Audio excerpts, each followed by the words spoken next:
Josué, j'ai 39 ans, je viens d'Haïti. Je suis arrivé ici au Québec le 30 octobre 2024.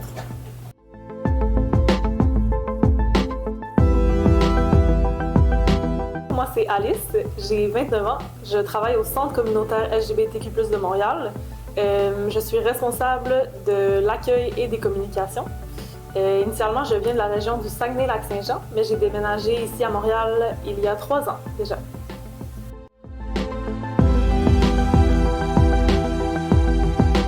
J'ai subi beaucoup de violences physiques, psychologiques par rapport à mon orientation. Et là, je me suis dit qu'il faudrait que je change tout ça. C'est un jour où je me suis dit que je vais me donner une nouvelle chance de venir dans un pays où je pourrais me sentir moi-même, où je pourrais me sentir vivant. J'ai presque tout laissé pour recommencer une nouvelle vie ici au Québec. En arrivant ici au centre communautaire, j'ai fait la rencontre d'Alice. Donc la première fois qu'on s'est rencontrés, c'était au centre. Puis j'ai tout de suite vu la chaleur, la gentillesse dans sa personnalité. Donc tout de suite, j'ai eu envie de lui demander s'il voulait être bénévole pour nous, ce qu'il a accepté. Alice, au quotidien, ça donne des discussions professionnelles, des rires.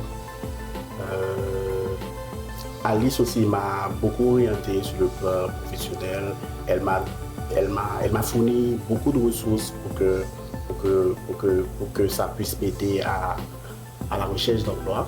Alice, au quotidien, c'est la gentillesse, la joie. Et c'est surtout une personne compréhensible. C'est ça, Alice. Avec Josué, on apprend énormément de choses l'un de l'autre. Je me souviens, les premières fois qu'on s'est rencontrés, il lisait un livre, je crois que c'était sur la honte. On a parlé de ça, on a parlé de plein de thématiques de psychologie. On a parlé aussi d'expressions dans son pays, d'expressions québécoises. En fait, il m'a fait découvrir qu'il y avait des mots comme maringouin puis frette, que c'était des mots en créole que je ne savais pas qu'on utilise ici au Québec. On a beaucoup de choses en commun. On a la musique en commun, on a le chant en commun, on a la lecture en commun.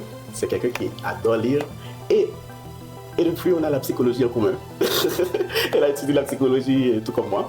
Ce que j'ai envie que les gens retiennent, c'est qu'au final, il ne faut pas avoir peur de la différence.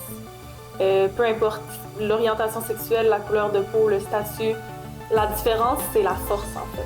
C'est comme ça qu'on apprend l'un de l'autre, c'est comme ça qu'on devient plus fort, c'est comme ça qu'on peut créer un avenir qui est meilleur. C'est quand on accepte toutes les différences de chacun et qu'on les reconnaît pour leur juste valeur. On peut être différent, on peut avoir la couleur de peau différente, on peut avoir une culture différente. Mais ce qui est important, c'est que quand on met toutes ces différences ensemble, ça peut donner et faire de belles choses. Pour moi, être solidaire, c'est voir l'autre pour ce qu'il est réellement. C'est de faire fi des étiquettes, des statuts, de peu importe, c'est d'avoir la curiosité de découvrir l'autre à travers ses passions, à travers ses couleurs, à travers son histoire.